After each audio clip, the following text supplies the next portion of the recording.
First of all সবাইকে নমস্কাৰ। আমাৰ আব্ৰাৰ প্ৰেচিডেণ্ট, এক্সিকিউটিভ মেম্বাৰ্ছ আৰু ক্লাবৰ সদস্য আৰু মোৰ আপোনাৰ সাংবাদিক দাদাসকল, আমাৰ যোনটো টপিক লৈ যোনটো আমাৰ আজিৰ প্ৰেছ মিটটো, সেইটো হ'ল আপোনাৰ এটা সৰু ক্লিপত যোনটো অলপ মানে বিবাদ টাইপ হৈছিল, ভাল বেয়া। তো সেইটো যাতে মানে যোনটো আমাৰ ভুল বুজাবুজি সেইটো যাতে ক্লিয়াৰ হয় আৰু আগন্তুক দিনত যাতে সেইটো কেতিয়াও নহয়। আৰু মানে যোনটো আমাৰ যোনটো কনচেপ্ট এজ এ ৰাইডাৰ, সেইটো আমাৰ সদায় মানে আদৰ্শ আৰু ডিচিপ্লিন আৰু ৱেল মেইনটেইন। তো আমি সেইখিনি ডিচিপ্লিনে আমি যাতে আগবাঢ়ি যাওঁ, সেইখিনি আৰু বাকী বিশেষ একো নকওঁ। আমাৰ দাদাই চবখিনি কৈছে, প্ৰেচিডেণ্ট দাদাই। তো বাকী মোৰ ক'ব লগা একো নাই, এইখিনি।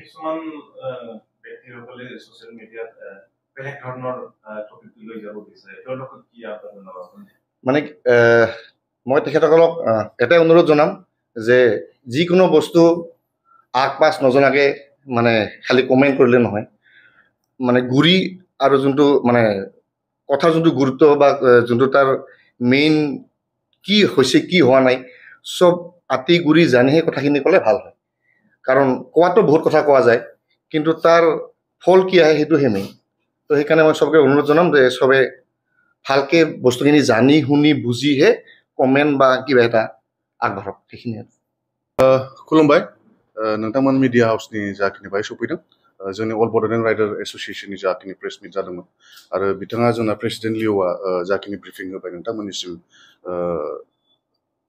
आं सानोखि लाइक नोंथांमोना जाखिनि नायगिरिमोन, नोंथांमोना एसेबाबो बुजिबाय जोंनि कनसेप्टखौ।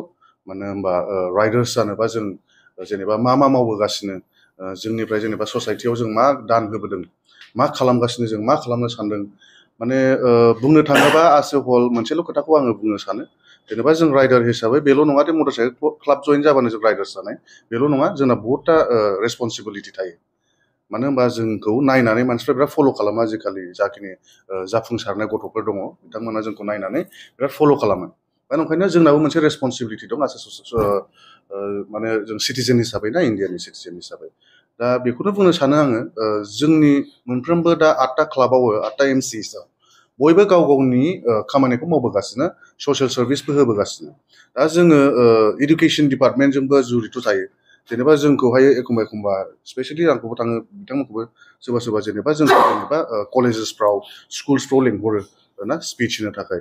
ओमफ्राय रिसर्स पार्सन हिसाबै जोंखौ लेंहरो, जों बाहाय खोन्थाहैयो जेनेबा जोंनि एक्सपिरियेन्सफोरखौ जों बाहाय रायलायहैयो। जेनेबा गथ'फ्रा जों सेफटिनि थाखाय मा मा नांगौ, जेनेबा हेलमेटआथ' बहुत नेसेसारि, आरो जों जुथा गाननानै राइड खालामनांगौ।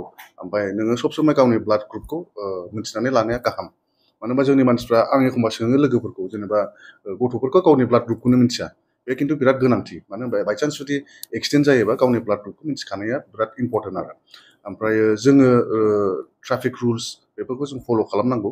मानो होनबा ट्राफिक रुल्सआ नोंनिल' नङा, मानो होनबा नोंनि उनावबो दि राइडार्स माने गुबुनफोर गारि सालायनानै दं, बिथांमोनाबो हेम्पार जाफायो।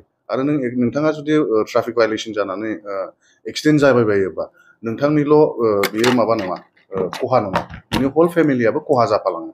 दा ओंखायनो जों इडुकेसन डिपार्टमेन्टजोंबो बेखौ एखमबा जोङो बेखौ एवेरनेस खालामहैनाय जायो। ओमफ्राय जों जेसेबां हायो इन्डिभिजुवेल केपासिटियावबो जोङो बुजायो गथ'फोरखौ, जोंनि जायगानि सेंग्राफोरखौबो जों बुजायो।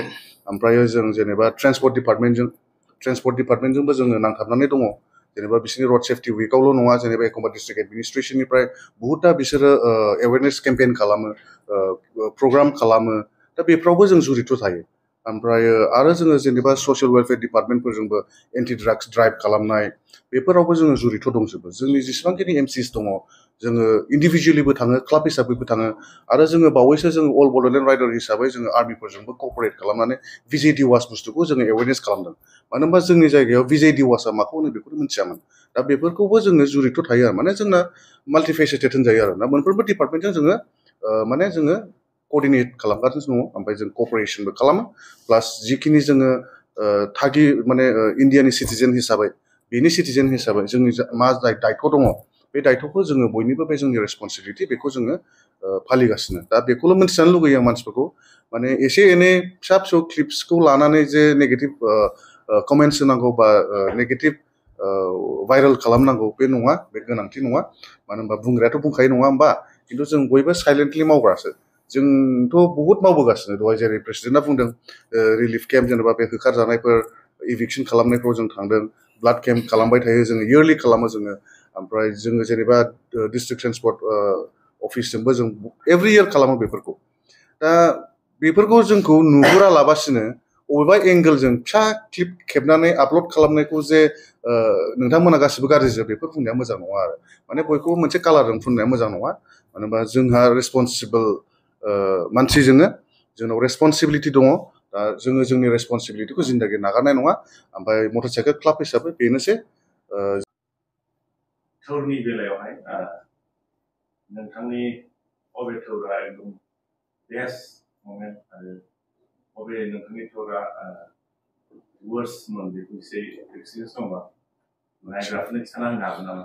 आदसा औ बेस्ट मोमेन्टआ जाहैबाय जों खनसे साथामजों थांदोंमोन आरो फंबाय दङ गल्डेन लेंगुननि सान अफ बड'लेण्ड फंबाय ओमफ्राय सालभेसन जों साथामजों थांदों जों मोनायाव लास्ट सहैदों आरो ओमफ्राय मानसिफ्रा जोंखौ बादा होदोंमोन बे समाव मुस्ताङाव थांदोंमोन आरो मोनायाव बे ओरैबायदि जादों माने आंना लाइटबो गैया माबो गैया ओमफ्राय जों ओरैबायदि सालायलांदों माने बेनो आरो ना राइडआव ब्रादारहुड होननाया जोंनाव दङ बाहाय मोनसे एक्सपिरियेन्सआ फैदों आरो मानो होनबा जों साथामजों बेनाल' बाइक मोजां बे थांगोरनाय बिदि नङा आरो जों माहायबा राइड थाङोबा जों ज' थाङो ज' सहैगोन बिदि नों बेखौ गालांनाय बाइक गाज्रि गालांगोन बेफोरबायदि गैया आरो दा बेफोरबायदि एक्सपिरियेन्सआ जोंखौ मोनसे मेसुस खालामहोयो आरो ना मोनसे फिलिंसआव फैयो कि देयर इज ए ब्रादारहुड बे बुस्थुआ जोंनि राइडाराव कमिउनिटियाव दङ आरो ओमफ्राय बावाखै दाख्लैसो जेनेबा आङो मानाङाव थांदों हारसिङैनो बे मोनसे आलदा एक्सपिरियेन्सआलाय माने हारसिं थांनाय आलदा एक्सपिरियेन्स ग्रुपाव थांनाय आलदा एक्सपिरियेन्स जायो नालाय बाहायथ' मानाङाव थांनायाव जेनेबा आं हारसिङै थांदोंमोन बेनिफ्राय हारसिं थांदों आरो ओमफ्राय जिखुनु बे एक्सपिरियेन्सआ आलदा आरो बेखौ बुंनो थाङोबा बिराद गोलाव जागोन लेन्डि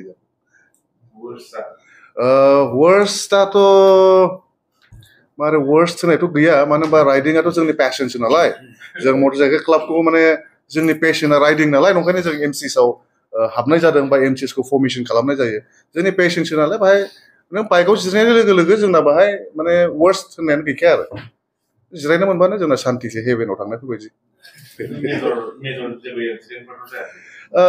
इन्सिडेन्टस बहुत बार जादों जोङो सिगाङाव धारानाव मोनसे थांदोंमोन जों 2021 बे नेपालावनो बेबो बाहाय जोङो 18 जन थांदोंमोन लाइन ओमफ्राय बाहाय ओरैबायदि जालांदों जोङो क'क्राझारनिफ्राय धारानसिम वेरेल्स लाइक 12 आवार्स 14 आवार्स लानांगौमोन बाहाय जों 21 आवार्स लानाय जादों मानो होनबा जोङो मालाबाबो प्रेडिक्ट खालामनाय मेसिन बुस्थुखौ मानसिखौनो जों प्रेडिक्ट खालामनो हाया थेवबो जोंना ब्रादारहुड दं नालाय बाहाय खिन्थु जोङो बाइकआ ओरैबायदि ब्रेकडाउन जालांदों सासे राइडारना माने जों नेयै थांबाय थानांदों आरो खिन्थु ओरैबायदि हेल्पफुल जों बेनिफ्राय थांनानै सिलिगुरियाव ब्रेकडाउन जादों खिन्थु सिलिगुरियावबो जोंनि माखासे मटर साइकेल क्लाबसफोरखौ फन हरनानै बिसोर फैदों जोंखौ हेल्प होदों आरो थांबाय नेपालाव जेब्ला हाबो आरो नेपालाव ब्रेकडाउन जादों खिन्थु नेपालावबो जों बिसोरनि मटर साइकेल क्लाबनि राइडार्सफोरखौ जोङो कन्टेक्ट खालामबाय बिसोर फैबाय हेल्प होबाय बिदिनो नेयै थांनानै बे सबसे लेन्डिसिन जाहैबाय आरो बे खाथि खिन्थु बिराद लेन्डि जादों आरो बे बुस्थुआ राइडआ